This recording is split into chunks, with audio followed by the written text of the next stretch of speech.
ಜೀವನದಲ್ಲಿ ಯಾರು ಕಲಿಯದೇ ಇರ್ತಕ್ಕಂತಹ ಒಂದು ಸಂಪತ್ತು ಅಂದ್ರೆ ಅದು ಶಿಕ್ಷಣ, ಅದು ವಿದ್ಯೆ.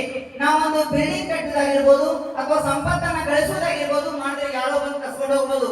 ಆದ್ರೆ ನೀನು ವಿದ್ಯೆಯನ್ನ ಸಂಪಾದಿಸಿದರೆ, ನೀನು ಶಿಕ್ಷಣವನ್ನ ಸಂಪಾದಿಸಿದರೆ ಯಾರು ಕಸಿದುಕೊಳ್ಳಲು ಸಾಧ್ಯವಿಲ್ಲ.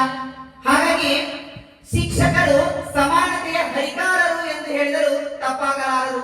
ಕಾರಣ, ಒಂದು ದೇವಸ್ಥಾನಕ್ಕೆ ಹೋದರೆ ಆ ಧರ್ಮ ಈ ಜಾತಿ ಎನ್ನುತ್ತಾರೆ. ಮಸೀದಿ, ಮಂದಿರ, ಚರ್ಚ್ಗಳಿಗೆ ಹೋದರೆ ಜಾತಿ ಭೇದಗಳು ಕಾಣ್ತೇವೆ. ಅದೇ ರೀತಿಯಾಗಿ ನಾವು ಯಾವುದಾದ್ರೂ ಒಂದು ಶಾಲೆಗೆ ಹೋದಾಗ ಯಾವುದೇ ಜಾತಿ, ಧರ್ಮ, ಮತ, ಪಂಥ, ಪಂಗಡಗಳೆನ್ನದೆ ಸರ್ವ ವಿದ್ಯಾರ್ಥಿಗಳು ಸಮಾನರು, ಎಲ್ಲರೂ ನನ್ನ ಮಕ್ಕಳು ಎಂಬ ಭಾವದಿಂದ ನೋಡ್ತಾರಲ್ಲ, ಆ ಗುರುವಿಗೆ ನನ್ನ ಪರವಾಗಿ ಒಂದು ಕೋಟಿ ಕೋಟಿ ನಮನಗಳನ್ನು ನಾನು ಸಲ್ಲಿಸ್ತಾ ಇದ್ದೇನೆ.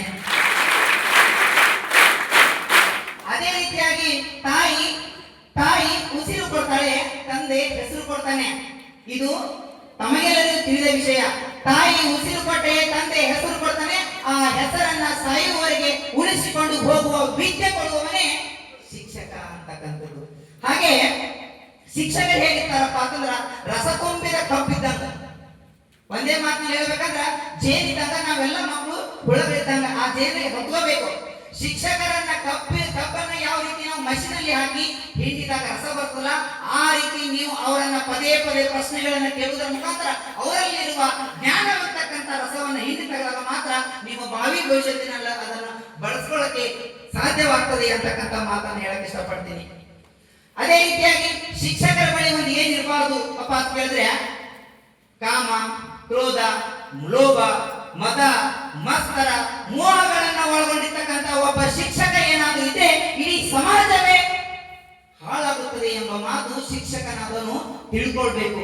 ಹಾಗಾಗಿ ದಾನಗಳಲ್ಲಿ ಸರ್ವಶ್ರೇಷ್ಠ ದಾನ ಯಾವುದಾದ್ರೂ ಇದ್ರೆ, ಒಬ್ಬ ಡಾಕ್ಟರ್ ಕೇಳಿದ್ರೆ ಅವನು ಹೇಳ್ತಾನೆ ರಕ್ತದಾನವೇ ಶ್ರೇಷ್ಠ ದಾನ. ಒಬ್ಬ ಟೀಚರ್ ಕೇಳಿದ್ರೆ ಮೈದಾನವೇ ಶ್ರೇಷ್ಠ ದಾನ.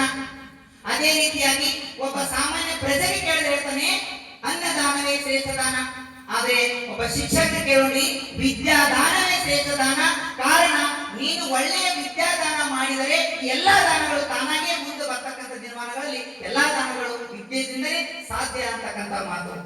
ಹಾಗೆ ಶಿಕ್ಷಕರಾದವರು ಜ್ಞಾನವನ್ನ ಪ್ರೀತಿಸಬೇಕು, ಜ್ಞಾನವನ್ನ ಗೌರವಿಸಬೇಕು, ಜ್ಞಾನದಲ್ಲೇ ತಮ್ಮನ್ನು ತಾವು ತೊಡಗಿಸಿಕೊಳ್ಬೇಕು. ಅಂದಾಗ ಮಾತ್ರ ಮುಂದೆ ಬರ್ತಕ್ಕಂಥ ವಿದ್ಯಾರ್ಥಿಗಳಿಗೆ ನಾವು ಜ್ಞಾನವನ್ನು ಪಸರಿಸಲು ಸಾಧ್ಯ ಎಂಬುವ ಮಾತನ್ನ ಈ ಸಂದರ್ಭದಲ್ಲಿ ಕೇಳಕ್ಕೆ ಇಷ್ಟಪಡ್ತೀನಿ.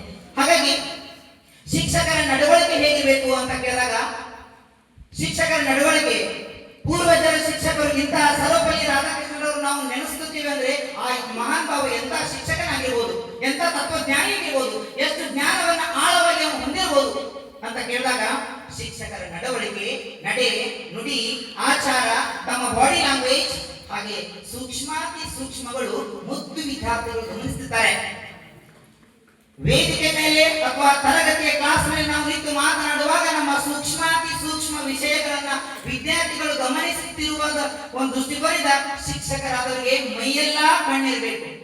ಆ ಒಂದು ನಿಟ್ಟಿನಲ್ಲಿ ಶ್ರಮಿಸಿದ್ದೆ ಆದರೆ ಭಾವಿ ಭವಿಷ್ಯತ್ತನ್ನ ನಾವು ಕಟ್ಟುವುದು ಅಂತಕ್ಕಂಥ ಮಾತನ್ನು ಈ ಸಂದರ್ಭದಲ್ಲಿ ಹೇಳಕ್ಕೆ ಇಷ್ಟಪಡ್ತೇನೆ. ಇನ್ನೊಂದು ಮಾತು ಹೇಳ್ಬೇಕಪ್ಪ ಅಂತಂದ್ರೆ, ನಮಗೆ ಹುಟ್ಟುವಂತಹ ಮುಂದೆ